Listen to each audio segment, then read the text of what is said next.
പ്രധാനമന്ത്രി നരേന്ദ്രമോദി ഈ മാസം 8-ന് റഷ്യയിൽ സന്ദർശനം നടത്തും. റഷ്യൻ പ്രസിഡന്റ് വ്ളാഡിമിർ പുടിനുമായി കൂടിക്കാഴ്ച നടത്തും. യുക്രൈൻ യുദ്ധം തുടങ്ങിയ ശേഷമുള്ള മോദിയുടെ ആദ്യ റഷ്യൻ സന്ദർശനം കൂടിയാണിത്. ജൂലൈ 9-ന് പ്രധാനമന്ത്രി ഓസ്ട്രിയയ്ക്ക് തിരിക്കും. ഇന്ത്യൻ പ്രധാനമന്ത്രി ഓസ്ട്രിയ സന്ദർശിക്കുന്നത് 41 വർഷത്തിന് ശേഷമാണ്. കൂടുതൽ വിവരങ്ങളുമായി ഇന്റർനാഷണൽ ഡെസ്കിൽ നിന്നും ഐസൻ ജോസ് ചേർന്നുണ്ട്. ഐസൻ, വളരെയധികം സുപ്രധാനപരമായൊരു സന്ദർശനമാണ് പ്രധാനമന്ത്രി നടത്താനായി ഒരുങ്ങുന്നത്. എന്തൊക്കെയാണ് മറ്റു വിവരങ്ങൾ? തീർച്ചയായും വിഷ്ണു സൂചിപ്പിച്ചതുപോലെ ഏറെ സുപ്രധാനമായൊരു സന്ദർശനം തന്നെയാണ് റഷ്യയിലേക്കുള്ള സന്ദർശനം. കാരണം നമുക്കറിയാവുന്നതാണ് ഈ യുക്രൈൻ വാറുമായി ബന്ധപ്പെട്ട അല്ലെങ്കിൽ യുക്രൈൻ യുദ്ധവുമായി ബന്ധപ്പെട്ട വിഷയങ്ങളിൽ ഇന്ത്യയുടെ നിലപാട് സംബന്ധിച്ച ചില ചർച്ചകളെല്ലാം തന്നെ ലോകത്ത് കാര്യമായി നടക്കുന്നൊരു സാഹചര്യമുണ്ടായിരുന്നു. ഇന്ന് യുക്രൈൻ നാറ്റോയിൽ ചേരുന്നതിനും അതുപോലെ തന്നെ യൂറോ അംഗമാകുന്നതിനുമുള്ള നീക്കങ്ങൾ യൂറോപ്യൻ യൂണിയൻ അംഗമാകുന്നതിനുള്ള നീക്കങ്ങൾ പുരോഗമിക്കുകയും ചെയ്യുന്നു. ആ ഒരു പശ്ചാത്തലത്തിലാണ് റഷ്യ ഇന്ത്യ സന്ദർശിക്കുന്നതെന്നത് ഏറെ ഗൗരവതരമായൊരു വിഷയമാണ്. മാത്രമല്ല, രണ്ട് രാജ്യങ്ങളും ശക്തമായ സ്പേസ് ശക്തികൾ എന്ന് പറയുമ്പോൾ സ്വാഭാവികമായും നമുക്കറിയാവുന്നതാണ് ഭാരതത്തിൻ്റെ ക്രയോജനിക് സാങ്കേതികവിദ്യ ഉൾപ്പെടെ ലഭ്യമാക്കുന്നതിനുള്ള ചർച്ചകൾ വരെ റഷ്യയുമായി നടന്നിരുന്നു. അത്തരത്തിലുള്ള സ്പേസ് സാങ്കേതികവിദ്യ സംബന്ധിച്ചുള്ള ചർച്ചകൾ മുതൽ നാവിഗേഷനും അതുപോലെ തന്നെ സങ്കീർണമായ നിരവധി ചർച്ചകൾ സാങ്കേതികവിദ്യാ രംഗത്തും അതുപോലെ തന്നെ വാണിജ്യ രംഗത്തും നടക്കാനിരിക്കുന്നു എന്നതാണ് മനസ്സിലാക്കാൻ സാധിക്കുന്നത്. അതുപോലെ തന്നെ നമുക്കറിയാം, റഷ്യ ഒരു ലോങ് പാർട്ട്ണറാണ് ഭാരതവുമായി ലോങ് പാർട്ട്ണറാകുമ്പോൾ നമുക്കറിയാവുന്നതാണ് ഭിലായ് സ്റ്റീൽ പ്ലാന്റ് ഉൾപ്പെടെയുള്ള വൻ വ്യവസായ സംവിധാനങ്ങളെല്ലാം തന്നെ സ്ഥാപിക്കുന്നതിന് ഇരു രാജ്യങ്ങളും തമ്മിൽ വൻ ധാരണകളുണ്ടായിരുന്നു നേരത്തെ തന്നെ. അത്തരത്തിലുള്ള ധാരണകളുടെയും പശ്ചാത്തലം മിഗ് വിമാനങ്ങൾ, അതായത് യുദ്ധ രംഗത്തുള്ള സഹകരണം, അതായത് സൈനിക രംഗത്തുള്ള സഹകരണത്തിൻ്റെ ഭാഗമായി മിഗ് വിമാനങ്ങൾ ഉൾപ്പെടെ റഷ്യയിൽ നിന്നാണ് ഭാരതം വാങ്ങിയത്. സ്വാഭാവികമായും ഇത്തരത്തിലുള്ള നിരവധിയായ ബന്ധങ്ങൾ ഭാരതവുമായി നിലനിർത്തിയ ഒരു രാജ്യമാണ് റഷ്യ. അതുകൊണ്ട് തന്നെ യുക്രൈൻ വാർ ഉണ്ടായപ്പോൾ ഒരു പരിധിവരെ ഇന്ത്യ വളരെ ന്യൂട്രലായ ഒരു നിലപാട് സ്വീകരിക്കുകയും ചെയ്തു.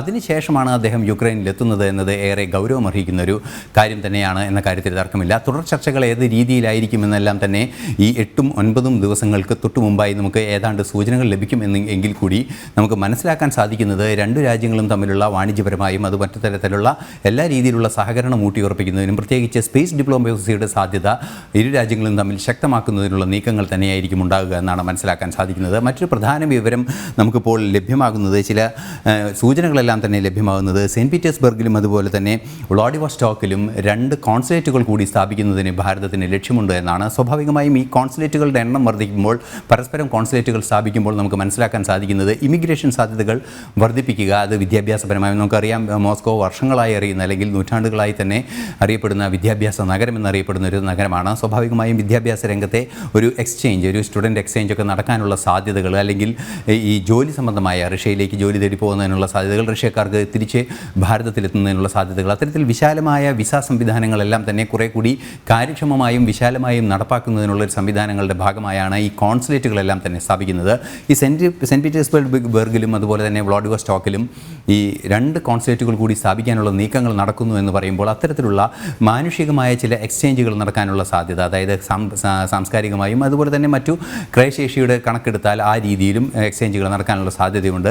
അത്തരത്തിൽ നിരവധിയായ കാര്യങ്ങൾ യുക്രൈൻ യുദ്ധത്തിന് ശേഷം ഉണ്ടാകുന്ന സന്ദർശനം എന്ന നിലയിലുള്ള രാഷ്ട്രീയ അന്താരാഷ്ട്രീയ പ്രാധാന്യം, അതുപോലെ തന്നെ സൈനികമായ സഹകരണത്തിൻ്റെ സാധ്യത, അത്തരത്തിലുള്ള പ്രാധാന്യം നമുക്കറിയാവുന്നതാണ്. റഷ്യയിൽ നിന്ന് വാങ്ങിയ വിമാനങ്ങളുടെ പാർട്സ് എല്ലാം തന്നെ ലഭ്യമാക്കുന്നതിനുള്ള സംവിധാനങ്ങൾ ഉറപ്പാക്കാൻ സാധിക്കുമെന്നൊക്കെ പ്രതീക്ഷിക്കുകയും ചെയ്യുന്നുണ്ട്. അത്തരത്തിലുള്ള നീക്കങ്ങളെല്ലാം തന്നെ ചർച്ചയിൽ ഉണ്ടാകുമെന്നതാണ്. മറ്റൊരു പ്രധാന വിഷയം ഓസ്ട്രിയയിലെത്തുന്നു, വിയന്നയിലെത്തുന്നു എന്നതാണ്. ഓസ്ട്രിയയിലേക്ക് 41 വർഷത്തിന് ശേഷം ഇന്ത്യൻ പ്രധാനമന്ത്രി എത്തുന്നു എന്നുള്ളത് നമുക്കറിയാം.